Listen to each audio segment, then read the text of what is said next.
Pause that game. We're back with more Nerd Radio. Honestly, I hate working here. They are so weird.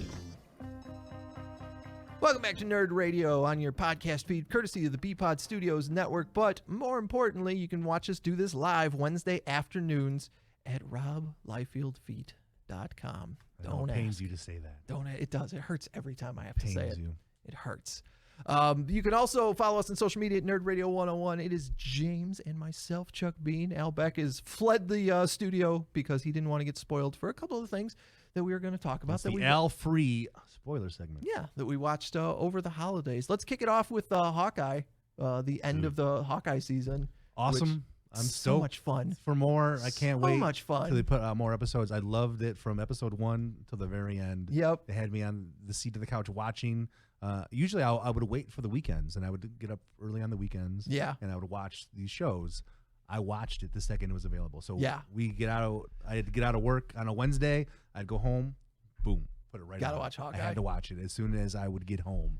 Such a great job. And like the big bad boss that they were keeping a secret. Yeah. I was never expecting. How cool. So, How cool to have we're talking spoilers here, Yeah. so if you haven't seen it, you probably want to skip the rest of the episode. Yeah. But to have to bring Vincent D'Onofrio back as the Kingpin. Yeah. And have him. Amy couldn't get over the Hawaiian shirt underneath his instead of like his regular. It's probably a different version of the Kingpin or whatever. Right.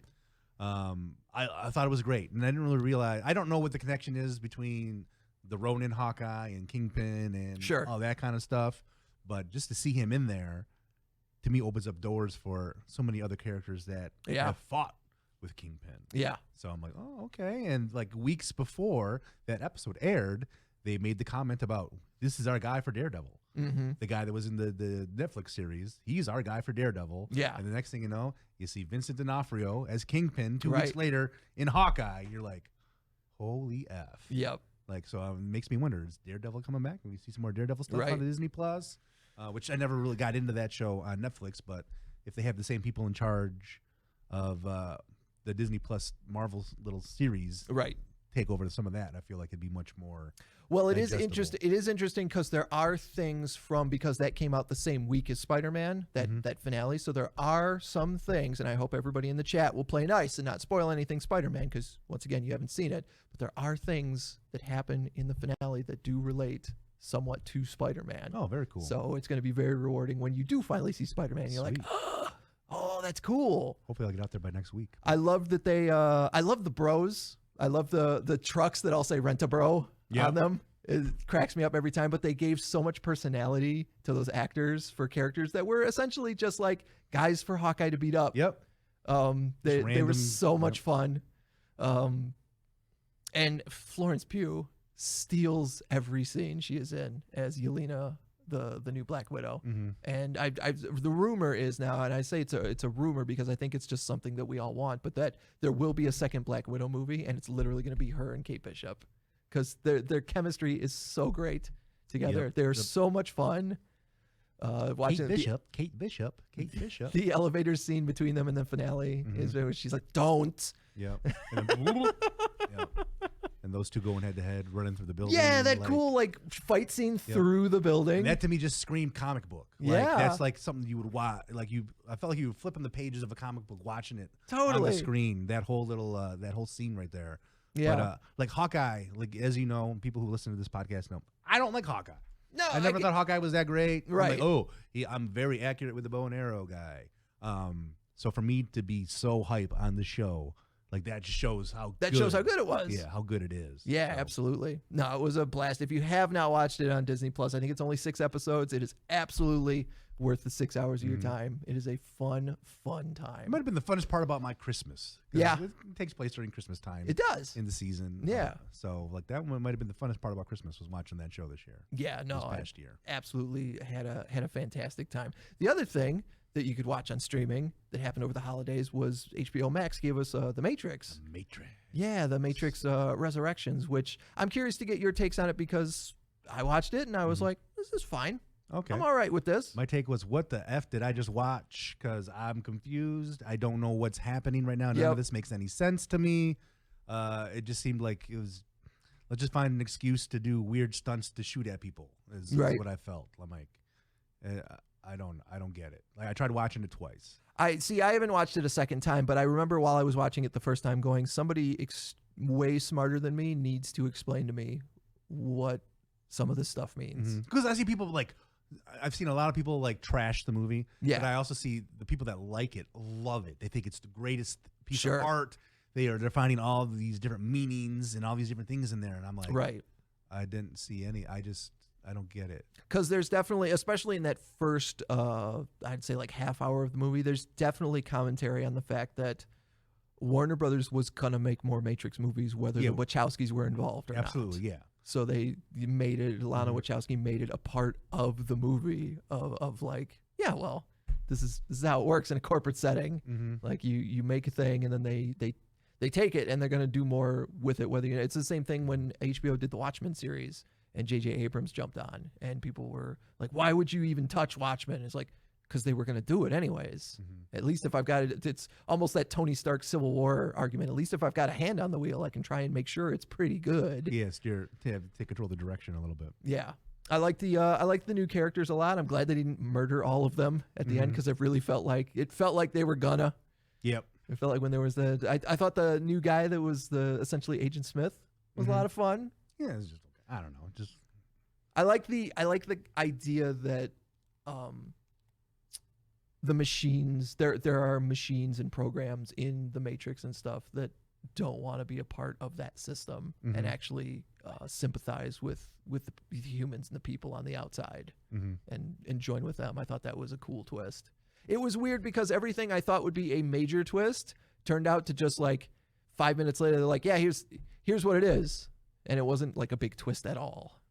Yeah, it was almost like they're building up to something and you're just like, oh. Right. It. Yeah. They have a different person, a different band covering a Rage Against the Machine song at the end. I did. Like, there's too much stuff that I felt was too similar. I don't know. There was probably no pleasing me, but I really honestly only enjoyed the first Matrix movie and maybe half of the second one. Yeah. And then the rest I didn't need any more of. Right. Including the new one. Like, I was so excited to watch this. When it comes to making a Matrix movie, you have to balance properly the philosophy that they want to add into it with the fun kung fu fighting and car chasing. Oh yeah. And that was definitely like why the third one bombed so hard, is because there wasn't any of the ton car of kung fu stuff. chase. Yeah, kung fu fighting and car chasing. It was almost all philosophy. Yep. And you definitely, you give us a cool setting like the Matrix, and then a setting nobody wants to live in, which is what's going on outside the Matrix. Yep. And like, yeah, you want to give us both of those things to move the story forward, but like, don't make me sit in the crappy setting for so long. Exactly. Give me the cool green and black setting. And also, where everyone wears vinyl. If you're putting these movies out on a streaming service, do they all have to be 2.5 hours long? Yeah. I feel like all the last few movies I've watched that got put out on streaming services have been like 2.5 hours. There's talk that Doctor Strange is going to be like 3 hours. Like the cut right now is 3 hours. I might give Doctor Strange a pass only because I find that much more entertaining. Right. I get more enjoyment out of Doctor Strange than I have the Matrix stuff. But it seemed like the movie just seemed like it dragged on. I mean, there's points where I probably just tuned out just because I'm like, I don't understand what's going on. Yeah. Keanu Reeves is on the screen with Carrie-Anne Moss. What's that actor's name that plays the? He's not the architect now. Is it Neil Patrick Harris? Neil Patrick Harris. Yeah. He was a blast. He looked like he was having the time of his life. I was surprised to see him in the movie too. So that was a bit of a surprise that he showed up. But just the whole thing, him being like the psychiatrist or whatever. I don't know. It was a miss for me. The Matrix was a big miss, and I wanted to enjoy it so much. I tried to watch it the second time, but like once you get out of like the Warner Brothers stuff and here's what they want to do, and you kind of see like once it gets confusing, like the second hit is confusing, my brain like shuts off, and I'm like, yeah, all right, I don't know what's happening. Yeah, because I really liked the girl that I think her name was Bugs, with the blue hair. Yes. It was like, she was really cool.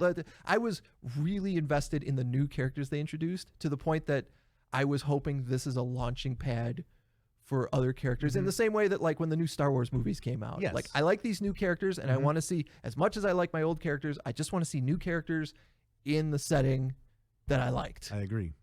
Yeah, and I thought they're going to do the same thing too. And kind of hoped, I didn't think there would be so much of a focus on Neo and Trinity. Right. Is what there was. So I was expecting more crazy stuff from new Matrix characters. Right. And I'm not mad that Morpheus was who this Morpheus that played it, once you find out what certain things happen and certain stuff. But yeah, I can understand them not getting the guy who played Agent Smith because he seems kind of curmudgeon-y when it comes to this kind of stuff. Like he was the voice of Megatron in I think the Transformers movies and didn't have any connection to him whatsoever. Was just cashing a paycheck. He's just like, whatever, I'll come in and I'll read my lines and I don't care about these movies kind of thing. But not being able to get Morpheus seems a little stranger. Well, I thought Morpheus died in a video game or something that they treat as canon. But I guess they go back and you see these different well, I don't know. Yeah, there was a Matrix MMO which I played briefly and it was awful. As far as MMOs go, it was one of my first exposures into like World of Warcraft, EverQuest, whatever, Final Fantasy 14. Like the first one I ever played was The Matrix online, and I was told by multiple people, I was like, "Oh, you started with a real bad one. You started with a real bad one. Just your luck. Look, just get one of those free months of World of Warcraft and try that out. Like the MMOs are much better than you've experienced." So let's talk about Boba Fett. Last thing before we go, because we've only seen one episode so far. The second episode came out today. Neither one of us have watched it. I something think. to do when I get home. Yeah, exactly. But it was fun. It was good. Yeah, I thought it was great. I think it's cool how they're showing you like kind of like past stuff. Yeah, I like how they visualized, because everyone's wondered how in the world did he get out of the Sarlacc pit. Like, and here you go. And did you see the video where they show the Patton Oswalt filibuster from Parks and Rec? And then they show you the beginning of the show. Yep. Okay. Yep. I thought that was awesome because they literally, what's his face? Why can't I think the guy that wrote the Mandalorian and stuff? Oh, why am I blanking on his name? I'm missing on it too. You know what? The guy from Swingers. Mike Pandoff is screaming at his podcast right now. I don't know why the name won't just come to me. But I feel like he used that entire thing from Parks and Rec. Yeah. And I thought that was pretty cool. Why can't I? Are you talking about David Filoni? No. No. So the other guy, the guy that's Happy Hogan in the Marvel stuff, Jon Favreau. Favreau, that's the name I'm looking for. Yes. I feel like if that's the portion he wrote, he definitely took that entire Parks and Rec beginning. But I think it's great, very entertaining. I like that it's a quick 30-minute little story. Yeah. They wrap it all up in a nice little package. Yep. My one complaint though, I understand that this is the guy that played the original Boba Fett. And he might not be in the same shape as what he was in as Boba Fett, the most feared bounty hunter in the entire galaxy. But maybe when you don't have the mask on, let's get a stunt double that can do some of the fighting and stuff. Some of the fighting, I wasn't buying it. I'm sorry. It doesn't look like a Boba Fett is in there fighting. It looks like some guy that they found off the street that put on the Boba Fett gear is now fighting these guys. So that was my only complaint. It was hard for me to eliminate my disbelief and believe that some of this stuff was actually happening. Yeah, when that's what he looks like. I can't believe this. I can't believe Tusken Raiders never take those masks off. Oh, dude, it was cool to see some of the Tusken Raiders stuff. It's fascinating. Weren't they the ones in the Mandalorian that helped him fight the big sea or the sand worm too? Weren't those Tusken Raiders in that one too? I'm trying to remember. Because it's fascinating to see them humanize. Yeah, there must have been, because that's when I realized that they said something along the lines of they walk single file or something like that to hide their numbers. Or that's what got brought up was the Mandalorian when they showed that, and I think that might have been mentioned in a movie, a past Star Wars movie. I think Obi-Wan says that to Luke or something about it, and then they actually have see them doing it in action in the Mandalorian. Right. And then you see it again in the Boba Fett, the Book of Boba Fett. It's fun how they'll take characters that were like side characters, like how Lots of Pyro says there was the Jawas episode in The Mandalorian where they had to help the Jawas out and stuff. They'll take these side characters that were just kind of part of the scenery and kind of world building cool stuff, and then actually show you, like, we've joked for years about only Imperial stormtroopers could be so precise, and then they miss everything you see. And then eventually you'll see in one of the series of the movies it's stormtroopers literally being a threat. You're like, oh, okay. It's just like the heroes had like what they call plot armor, and that's why they couldn't get hit by stormtroopers. But yeah, Boba Fett, I think great. I'm excited to see. Yeah, it's fun. What it's going to show I'm not even us. a big Star Wars guy, and I'm like, this is fine. I'm having a good time. It's all right. It'll be interesting to see what who this mayor is. Mm-hmm. Because they have that scene at the beginning where people are coming to pay homage to Boba Fett. Now the new leader who wants, I don't know if he's really a leader, but whatever he is, he's taken over the Hutt Palace. Exactly. The new Hutt. And people are coming to give him goods and wares and things to like be in his favor. Except for one guy who is representing this mayor. So I want to know, who is this mayor? Right. It's interesting to see that like his particular story arc is going to be that like I'm going to rule where Jabba ruled with fear, I'm going to rule with respect, kind of thing. Like I'm going to try and do it right. And I feel like it's going to be a real Breaking Bad kind of story where he's going to eventually discover that no, Jabba ruled with fear because that's all they understand. Like you're going to try and try to rule with respect, and especially his second in command Fennec is going to be like, it's not gonna work. Eventually we're gonna have to murder some people in order for people to fear you, because this respect thing is not gonna happen. So it'll be real interesting too. It's not as fun as my Hawkeye, but I certainly ain't mad about it. I'm certainly having a good time watching it. Something to look forward to. Because I know when the last episode of Hawkeye was on, I was like, man, it's a bummer. I'd always look forward to coming home from work on a Wednesday and being able to turn it on and knowing that there's something there waiting, to be consumed. Well, I hope you get to see Spider-Man soon. I hope so too. I should be able to get out there, but hopefully early next week. I can't just wait. Coming back from vacation and trying to get caught up on stuff. Yeah. Because I wanted to go see it like Monday after work when we came back, but it's just. Have you had anything spoiled for you yet? No. Good. No. That's awesome. Only things that have been. I love to hear it. Put in trailers or whatever, so I don't know anything. We haven't really talked about it at all on the Dave and Chuck the Freak Show. Cool. Just because we don't want to spoil it for anybody else. I know Dave's seen the movie, and I don't think anybody else on the show has. Yeah. So, but yeah, it's on my list. It's like my priority to get out and and see. It's just hard when your wife doesn't want to go see it. Oh yeah. We both wanted to go see The Kingsman. Yep. But we never found time to go see that while we're off. So just life gets in the way sometimes. All right, well, that's going to do it for this week's Nerd Radio. Thank you, James, for hanging out and talking some nerd stuff with me again here in 2022. We will talk to you guys next week at Rob Liefeld. What was that? Rob Liefeld. Whose feet? Rob Liefeld's feet. Come. I'm in a difficult situation here. I mean, after all, you're nerds. This Transformer is cool. Have a great weekend! See you later, nerds. The future's stupid, guys. I'm sorry, but it is. I have spoken.